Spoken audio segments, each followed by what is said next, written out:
Bueno, estamos en contacto con Claudio Leoni. Buen día, Claudio, ¿cómo te va? Gracias por atendernos, ¿eh? Pues siempre estamos a No, gracias último a ustedes por momento, la ¿viste? comunicación. ¿Cómo va?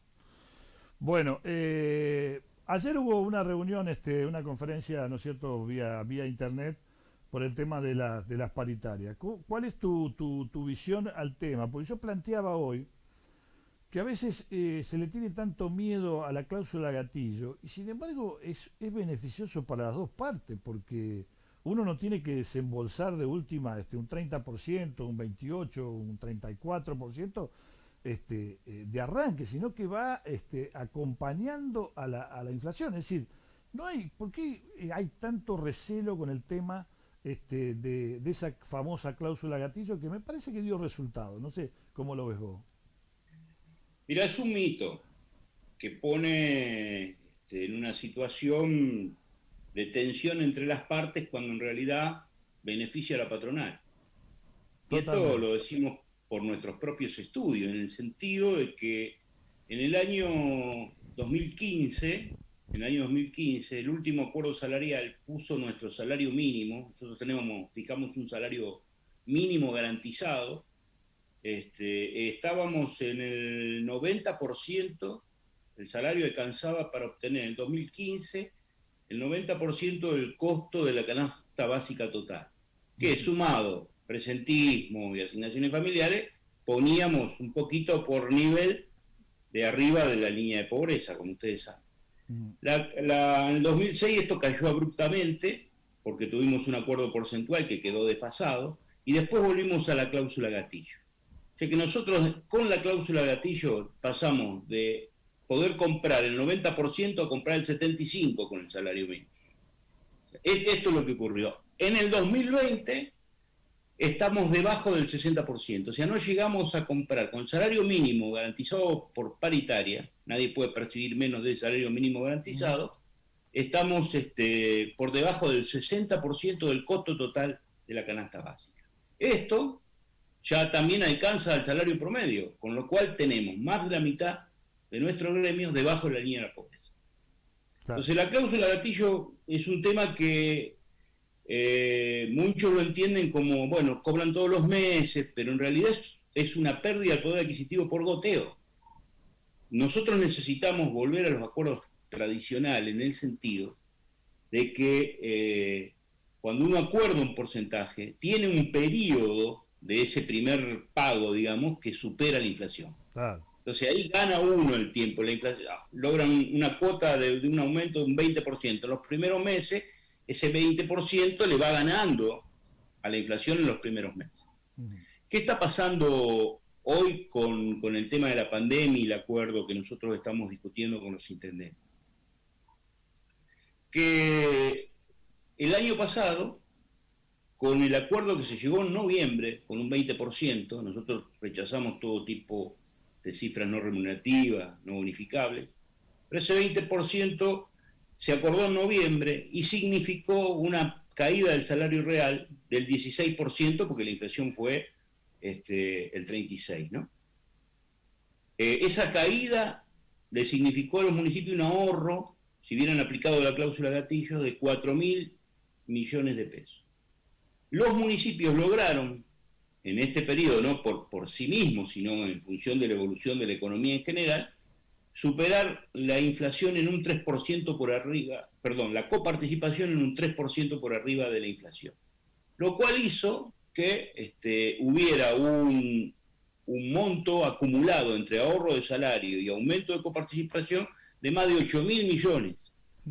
Entonces, quiere decir que estamos frente a una política de gobiernos que siguen mirando la cláusula gatillo y la política salarial como un problema y no como lo que ha planteado el gobierno nacional sobre la necesidad de poner los salarios por encima de la inflación para generar la virtuosa rueda del consumo, la producción y el empleo. Y en esto juega un papel muy importante el Estado, porque no podemos arrancar pidiéndole a las pequeñas empresas, a las pymes, que vienen de una crisis vinculada con la pandemia de producción, que arranquen con esto. Lo va a tener que hacer el Estado. Por eso nosotros le planteamos a los intendentes, mire, discutamos el tema de la política salarial. Ahora, nos va a llevar un mes, 2 meses, mientras tanto paguen la cláusula gatillo para no seguir cayendo. Esto es lo que nosotros estamos planteando los intendentes. Claro. En el marco de la situación de la pandemia, en el marco de la situación de la crisis económica que vive la Argentina, y que no solo por la pandemia, sino veníamos del holocausto económico del macrismo, el año pasado hicimos un gran esfuerzo los trabajadores, un gran esfuerzo, que fue llegar a un acuerdo salarial en noviembre de la política salarial del año pasado. Entonces ahora queremos que ese esfuerzo sea considerado y puesto en la mesa de discusión para que la cláusula gatillo funcione hasta que logremos un acuerdo marco de la política salarial del año 2021. En un Claro. proceso que esperamos cierto nivel de recuperación, por lo menos va a frenarse en algo el endeudamiento externo y la fuga de capitales, que ha sido sumado a lo que parece que la gente no lo ve como un problema, pero ahora que vemos los camiones en fila, nosotros somos conscientes del nivel de evasión que hay en la provincia de Santa Fe, enorme, y eso repercute en los ingresos del Estado y repercute en el bolsillo de cada santafesino, de cada argentino.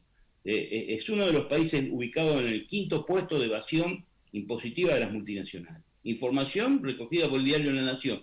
No estoy diciendo, esto en el 2016, ¿no? Así que todo ese dinero que se pierde hace en definitiva que la presión fiscal sea mayor. Si todos pagaran lo que tienen que pagar, estaríamos mucho mejor, tendríamos una situación de capacidad de funcionamiento del Estado, tanto nacional, provincial como los municipios, y que duplicaría la situación que hoy estamos viviendo en la Argentina y permitiría por lo menos asistir a los sectores más débiles y más vulnerables, que son los desocupados, que son los que están debajo de la línea de la pobreza, y todos los sectores del trabajo con salarios que no alcanzan a llegar a fin de mes. Sí, totalmente de acuerdo, Claudio. Es decir, la rueda, si no empiezan a mover la rueda ellos, si no empiezan a darle justamente a los empleados estatales y todo lo que es municipal y comunal, la plata necesaria para arrancar la rueda, es muy difícil que los privados lo arranquen. Eso coincido totalmente, lo vengo planteando hace mucho tiempo. El primer paso lo tiene que dar firmemente el Estado nacional, el Estado provincial, las municipalidades, las comunas. ¿Qué es lo que vos considerás que se puede hacer ahora como arranque y estar pidiendo ustedes para que esto se destrabe un poco y empiece a caminar? Bueno, lo que te decía recién, ¿no? Primero que nos permitan discutir en un marco donde no nos estemos hundiendo. Y esto significa que no, mientras discutimos una política salarial definitiva, mantengan el pago del incremento de la canasta básica total o del número de inflación. Pongamos que la canasta básica crece más que la inflación, pero pongamos el porcentaje inflacionario para poder seguir discutiendo. ¿Qué es lo que nosotros pretendemos? Recuperar lo que se perdió en el año 2020, o sea, un 16%, y poner en línea un acuerdo salarial que supere la inflación, como lo viene planteando el gobierno nacional, como lo ha planteado el presidente, como lo ha planteado el jefe de gabinete, paritarias libres, sin techo y con un salario que supere la inflación, que ponga en marcha la rueda de la economía. Y el sector municipal es muy importante, porque las pequeñas regiones, el único dinero efectivo que entra al comercio y a la producción en nuestros pueblos y ciudades de la provincia, el dinero en efectivo que recibe el trabajador municipal, que lo gasta en el pueblo. Y eso es lo que no terminan de comprender algunos funcionarios que siguen incluso haciendo caja. Acá el gobernador reconoció que tiene plazo fijo y que lo usa para no perder plata. Bueno, eso que él cobra de interés nosotros lo perdemos en salario. Entonces me parece que esa visión fiscalista tiene que cambiarse hacia una visión más productiva y de un aporte al salario del sector público, sobre todo en el caso tanto nuestro como lo de la policía, los docentes, que estamos repartidos, que somos el sector público repartido en todos los rincones de la provincia. Es muy importante para poder activar la vida económica y comercial de las pequeñas ciudades y de los pueblos del interior de la provincia. ¿Por qué vos analizás esta demora, yo digo, en todo? Es una maniobra a nivel nacional de parar un poco de no resolver esta paritaria. Ahora se van a reunir los docentes de vuelta, si están en el... Es alguna situación, a ver, de arreglo internacional, que no quieren volcar más plata hasta tanto cierren, por ejemplo, con el Fondo Monetario Internacional o algunas cosas, o es porque la discusión se está tratando de ver de sacar la mayor cantidad de porcentaje posible? Claro, yo separaría, digamos, el acuerdo de la política salarial nacional de lo que está pasando en las provincias y en los municipios. Lo separo porque realmente el Estado Nacional salió en la mira de sostener el empleo a nivel de subsidio, ¿no? Como pudo haber sido el IFE, los aportes para mantener los puestos de trabajo. La provincia de Santa Fe recibió en subsidios nacionales un 14% del total de los recursos que recibe por ley de la coparticipación. Así que ahí ha habido un esfuerzo. Ahora, nosotros en el sector municipal en estos momentos estamos peleando con la visión del gobierno que acabamos de sortear una situación planteada con el tema de la autonomía, de que cada sindicato tenía que arreglar con cada municipio de acuerdo a la situación económica. Es volver a los 90 un desastre. Imaginemos los gremios como la UOM discutiendo en cada taller o en cada fábrica, y Ales Mata bueno, es lo que pretende hacer el gobierno provincial con el tema de la autonomía, y lo primero que cae son los salarios. Y eso nos molesta porque decimos, hay una visión retrógrada de la situación, ¿no? Queremos volver a los 90 cuando en realidad tenemos que pensar en la pospandemia. Y esto se nota en la discusión salarial. Entonces, el año pasado, gran parte de los salarios del sector público provincial se abonaron en negro. Entonces, ¿eso qué genera? Que el gobernador diga que tiene déficit en la caja. Claro, si vas con pagar salario en negro que no lleva aporte, hay una decisión de que en definitiva el déficit se va a notar por decisión del propio gobierno, el no pagar los aportes. Lo mismo pasó con el sistema previsional. Nosotros tenemos sistemas previsionales en la provincia, 6 son las cajas municipales, donde el 60% de nuestros jubilados dependen de cajas autónomas, y si no hay aportes patronales y personales, los primeros que van a caer son los jubilados. Y no se comprende esa situación, porque bueno, la provincia pareciera que puede solventar el déficit de la caja de jubilaciones, y en ese sentido hace que él pueda pagar en negro los salarios. Esa es una visión, de nuestro entender, equivocada que se tiene en esta administración respecto de cómo salir de la crisis, y que se hace caja sobre todo con los subsidios nacionales. O sea, la verdad que la lucha contra la pandemia en la provincia de Santa Fe la llevó adelante el gobierno nacional, por los aportes que se transfirieron, tanto como programas por ATN como por el fondo fiduciario.